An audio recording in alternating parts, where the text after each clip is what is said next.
అనుదినమన్న శ్రోతలకు మన ప్రభువును రక్షకుడై ఉన్న యేసుక్రీస్తు యొక్క సరిసాటి లేని మహా గొప్ప పరిశుద్ధమైన నామమునందు శుభములు. నేడు 2024 సంవత్సరము ఆగస్టు మాసము 9వ తారీఖు శుక్రవారం నాటి ధ్యానాంశము మనసునందు గల స్థిరత్వము.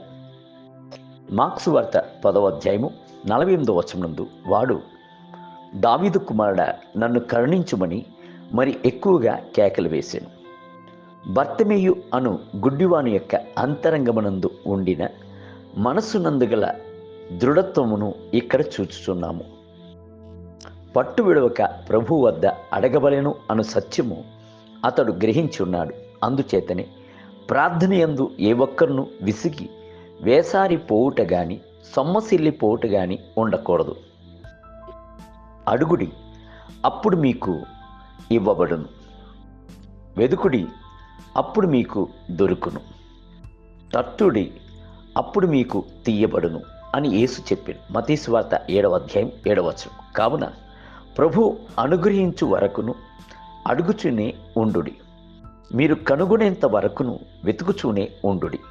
ప్రభు మీకు తెరుచుచున్నంత వరకును తట్టుచూనే ఉండుడి. పేతురు రాత్రంతయును చేపలు పట్టుటకు ఎంతగానో ప్రయత్నించి చేపలు దొరకనందున నీరసిల్లిపోయి మరలా ఒడ్డునకే తిరిగి వెళ్ళిపోయిను. అయినను ప్రభు మాట చొప్పున మరలా లోతునకు వెళ్ళి వలను వేసి ఆయన విస్తారమైన చేపలను పట్టెను. లూకాసు వార్త 5వ అధ్యాయం 5వ వచనం.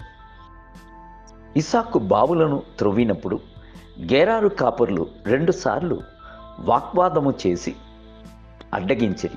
అందుచేత ఇస్సాకు సొమ్మిసిల్లిపోలేదు.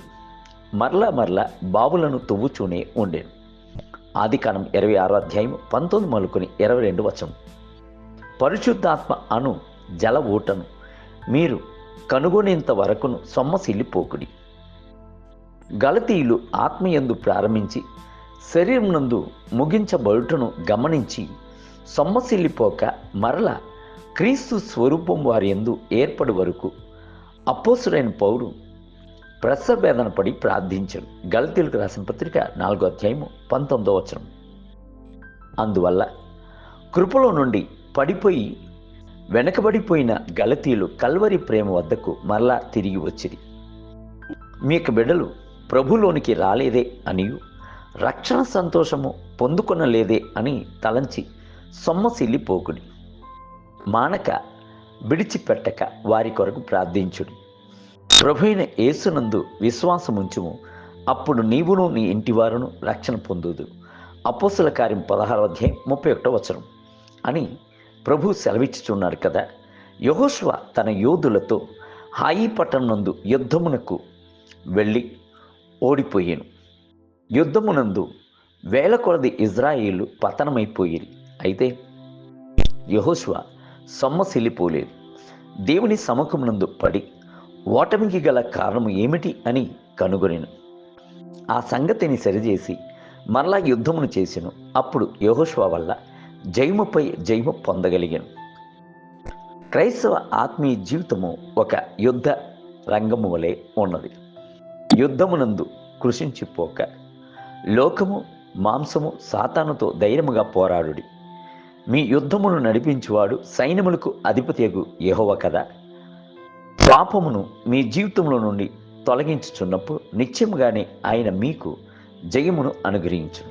దేవుని బిడ్డలారా, ప్రతి స్థలమునందును మిమ్ములను విజయోత్సాహముతో ఊరేగించుచున్న దేవుణ్ణి స్తుతించుడి. మాకు జయమును అనుగ్రహించుచున్న దేవునికి స్తోత్రము అని చెప్పి స్తుతించి ఆర్భటించుడి. నేటి ధ్యానమునకై కాబట్టి మీ ధైర్యమును విడిచిపెట్టకుడి. దానికి ప్రతిఫలముగా గొప్ప బహుమానము కలుగును. హెబ్రీయులకు రాసిన పత్రిక 10వ అధ్యాయం 35వ వచనం. నేటి వేద పఠనం ఉదయము కీర్తన గ్రంథము 77 మరియు 78 అధ్యాయం. సాయంత్రము రోమీయులకు రాసిన పత్రిక 10వ అధ్యాయం. ప్రభు మిమ్ములను దీవించునుగాక. ఆమేన్.